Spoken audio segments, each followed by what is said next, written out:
एक बार एक महात्मा ने अपने एक शिष्य जो कि एक राजा है उसे बुलाकर दो पत्र दिए, एक लाल पत्र और एक हरा पत्र, और राजा से कहा कि राजन, जब भी तुम किसी बड़ी विपत्ति में पड़ जाओ, जब तुम्हें लगे कि सब कुछ खत्म होने वाला है, परेशानी के भंवर में अपने को फंसा हुआ पाओ, कोई प्रकाश की किरण नजर न आ रही हो, तब तुम इस लाल पत्र को खोलकर पढ़ना।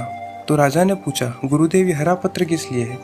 गुरुदेव बोले, राजन, जब तुम्हारे आनंद की कोई सीमा न हो, चारों तरफ हंसी खुशी सुनाई दे रही हो, हर चेहरा मुस्कुराता हुआ दिखाई दे, जब तुम्हें लगे कि तुमने इस संसार में सब कुछ पा लिया है और पाने के लिए कुछ भी शेष नहीं बचा, तब इस हरे पत्र को खोलना।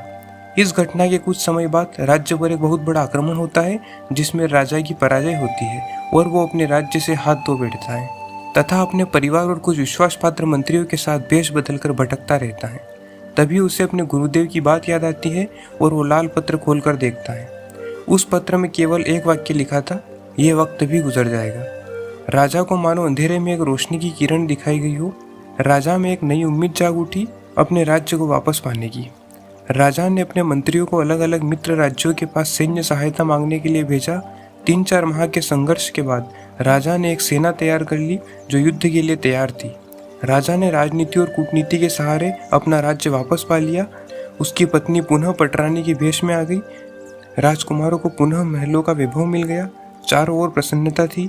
राजा ने अपनी विजय के उपलक्ष्य में एक भव्य उत्सव का आयोजन भी करवाया। चारों ओर हंसी खुशी का माहौल था।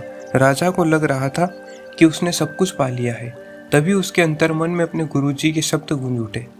राजा उत्सव छोड़कर तुरंत ही हरे पत्र की ओर भागा और उसे खोलकर पढ़ा। इस पत्र में भी वही वाक्य लिखा था, यह वक्त भी गुजर जाएगा।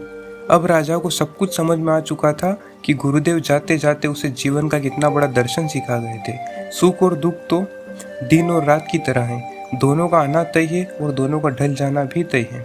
जो व्यक्ति ना तो सुख में अधिक उत्साहित होता है और ना ही दुख में अधिक विचलित होता है, ऐसा शांतचित्त व्यक्ति हमेशा प्रसन्न रहता है।